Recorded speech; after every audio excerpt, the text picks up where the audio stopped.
And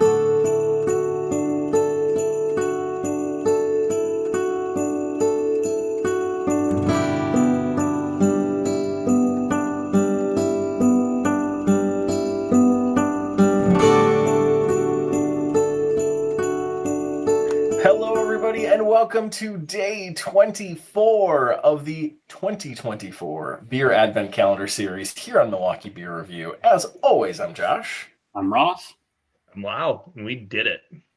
I'm glad you guys are yourselves tonight and not the other person's names. That's good.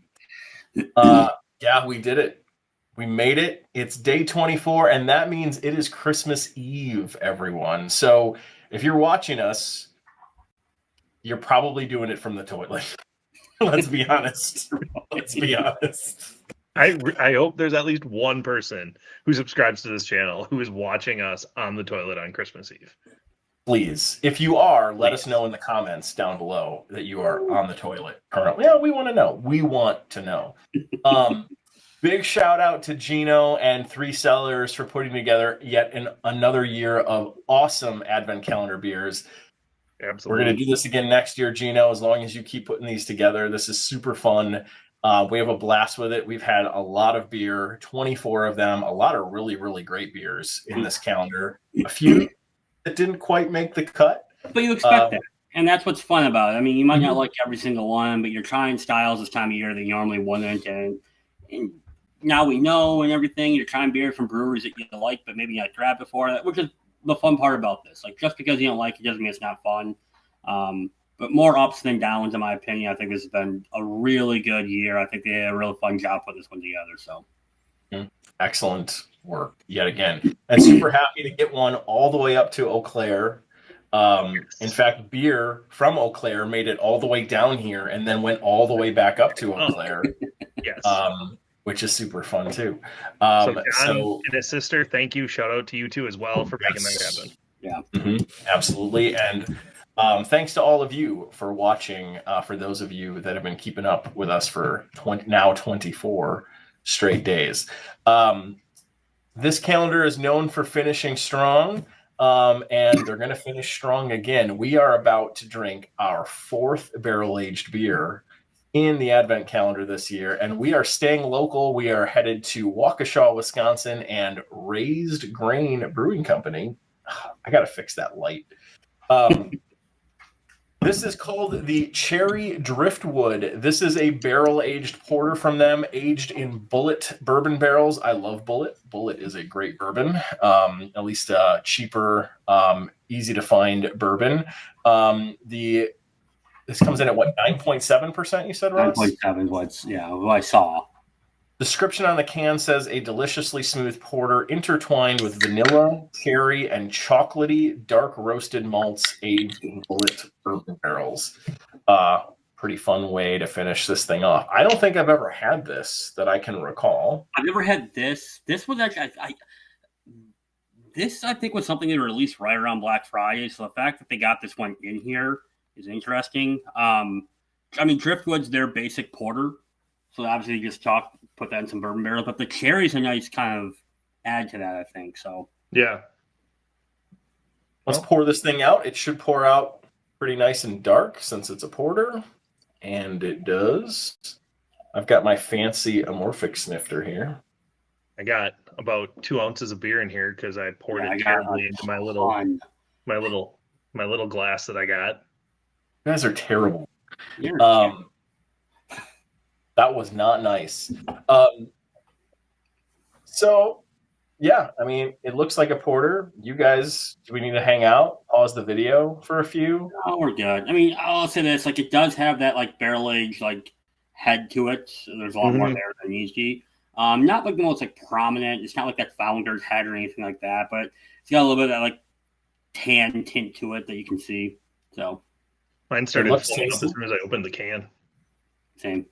Yeah, it was pretty carbonated coming out of the can, to be completely honest. It kind of exploded out of the can a little bit. To the nose we go. Ooh. That's bourbon. It is bourbon, but there's also a good cherry note there. Yeah, there is.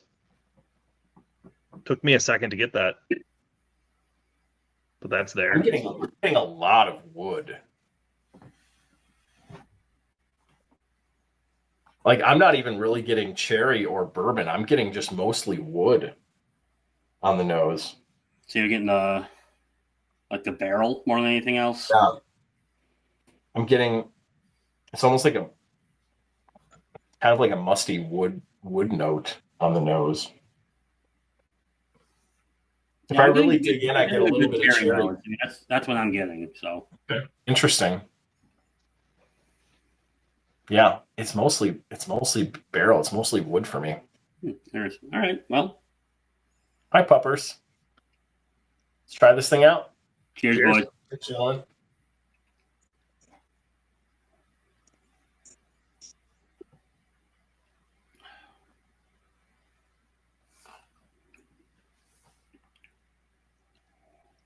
That is very. There's a lot of carbonation on that. Yeah. Mm-hmm.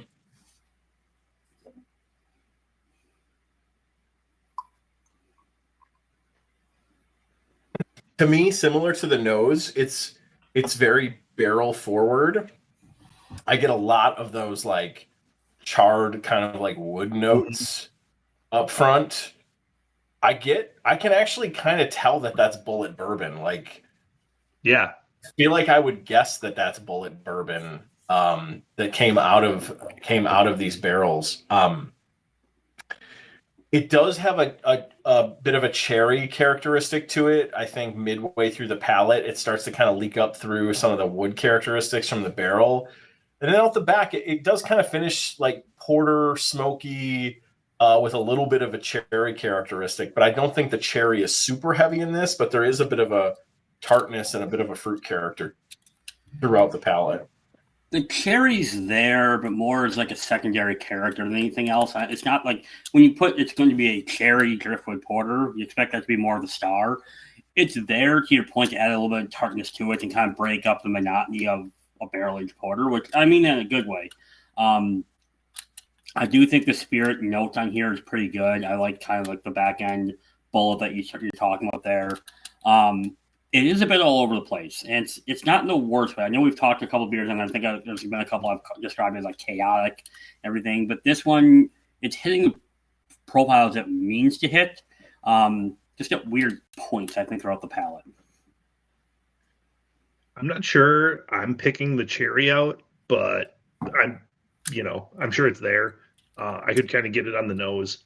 I am getting the spirit. I'm really actually enjoying that bourbon kind of flavor to this porter. It's very like I'm having a hard time getting over how carbonated it is, but maybe that's just because the other barrel-aged beers we've had in this advent calendar have had a lot less carbonation than this. Like this might be the most carbonation I've had in a barrel-aged beer before. And you want a little bit more carbonation on a porter than you want out of like a stout or something like that. So I'm actually happy that there's more carbonation here. Maybe there's a little too much carbonation in this, but compared to the porter we had last night, I would say that I like the carbonation level on this more than I liked last night's beer. I don't know if it's a bad thing. It's just standing out to me comparing this to the other like barrel age, but it's a different style. That's a good point. Like it's a porter, so it's going to be different in that way. To your point, Lau, because you're getting those bourbon notes, that carbonation is a bit of a mind bender because you're not mixing bourbon. It's like a carbonated bourbon. Yeah, it's like it is weird. I get what you're saying because stouts are. I think stouts come with a little more flavor profile. They're thicker, type of beers, a little more mouthfeel to it. Like porters are not. Porters, despite the color and everything, are relatively lighter beers in a lot of ways with some smokiness behind it with a lot more carbonation.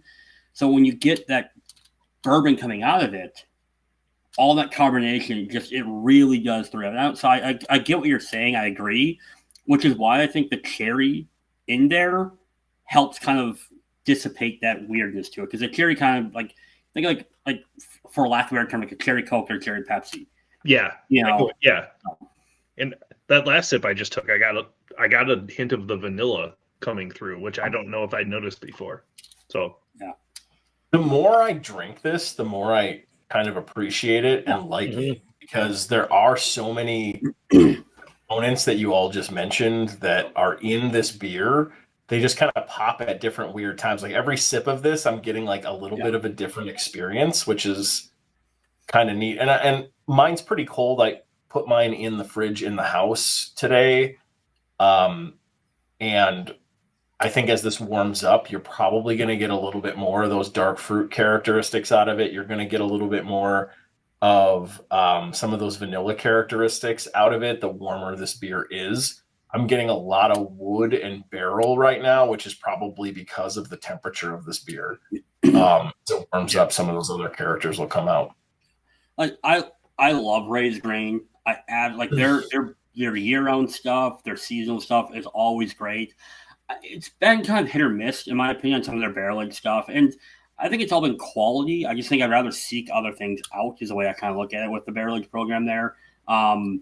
This is, in my opinion, up there, if not, it's one of the best barrel-aged beers I've had from them. There's one, I can't think of what it is. We did it on the channel. It was... I can't remember what it was, but we really liked it. It's the one with the bird. It was the one with the bird. Yeah, it was like a triple bird's eye. It was like a Chardonnay or something. Yeah, it was the Chardonnay barrel. Yeah, it was super good because it's a Belgian. Anyways, we're losing track. Yeah. This is really good. This is really well done. Everything you guys said is true. Like I what you guys are saying, like now, like every sip, I'm getting something different, which I really like. I think that's really cool. Yeah, it's really fun. And I think it's going to keep changing and getting different as it warms up. Yeah, absolutely. Well, as we all sit here on Christmas Eve and sip this thing after this video ends, maybe we'll update you in the comments if something else crazy pops out of this thing. But before then, we got to give this thing a rating. So I'm going to let our guest of honor start the final ratings here. Mr. Lau, where are you putting this barrel-aged porter from Raised Grain, the Cherry Driftwood? I think I'm going to give it a 4 1/4. I'm enjoying it. I think it's really fun. I think it's really good. It is hitting the notes that I want to have from a barrel-aged beer. I can taste the porter. I can taste the smokiness. I get a pleasant bourbon flavor from it. I get I don't know if I picked the cherry out quite yet, but I get the vanilla. Like, it's just fun. It's good, and it's got a lot going on, but in a good way. All right. I'll go next. I'm going with a 4 on this one. I think it's really good. I don't think it's teetering on the upper echelon of barrel-aged beers for me.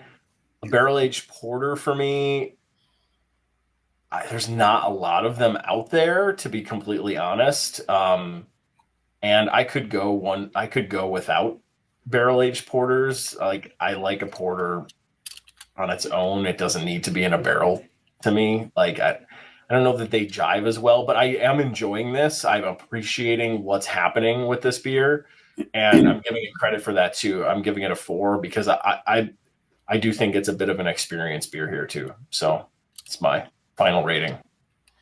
So ironically enough, I'm going to go 4 1/4 for almost some of the reasons you mentioned. Because it's a porter, that's why I'm going 4 1/4. Because there aren't a lot of barrel-aged porters out there. I like the fact that Raised Grain did this with a porter and they added the cherry in there. That's why I'm going to go 4 1/4, because I think, if this was a stout, and I don't know if I'd rank it as high, but I like the idea they went with a porter. I like that smokiness to kind of add to it. And for everything we said, it's got a lot going on in a really good way. Barley's chewing a big bone. That's what you guys heard. I'm up in the bag. I'm like, what is that? No, I think this is really well done. I really enjoy this one. I agree. I don't seek out barrel-aged porters, but this is really well done. I am going to give it that 4 1/4 for what they did with this. So I'm really enjoying this. The more I drink this, the better it's got as we've gone through this episode. It's really good. It's really fun. Yeah. For sure. So hey, everybody, Christmas Eve, day 24, we are officially done. If you made it this far with us, again, thank you for hanging out with us. Thanks again to Three Cellars and Gino. Hopefully you're all enjoying your holiday season. It's the first night. So get in bed. Santa's coming in a few hours. So make sure that you are sleeping. And Merry Christmas. Happy holidays to everybody. We appreciate you. Santa just showed up here and is mad at him. Cheers. Boy, Take it on. everybody. Have a good one.